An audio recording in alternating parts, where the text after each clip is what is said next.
আমি চতুর্থ শ্রেণীর শাহনাজ পারভিন। এখন আমি বলতে চলেছি আমি সারাদিনে যে সময়টা বিদ্যালয়ে কাটাই তা আমার কিভাবে কাটে। প্রথমে আমাদের শপথ সভা হয়।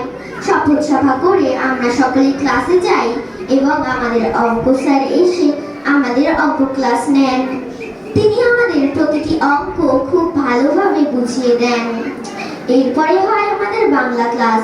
আমাদের বাংলা ম্যাডাম খুব সুন্দর করে পড়া বোঝান এবং পড়ার মাঝে মাঝে নানান রকমের গল্প বলেন।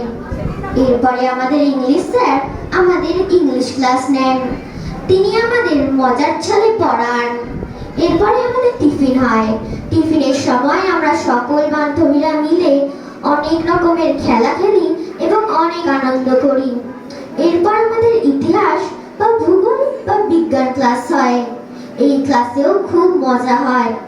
এরপর শেষ ক্লাস হওয়ার পর সারাদিনের অনেক মজার পর আমাদের ছুটি হয়ে যায়। বিদ্যালয়ে এই কাটানো সময়টাকে আমাদের কখনোই অবহেলা করা উচিত নয়। এই সময়টাকে আমাদের কাজে লাগানো উচিত। আমি বিদ্যালয়ে কাটানো সময়টাকে কাজে লাগানোর চেষ্টা করি। ধন্যবাদ।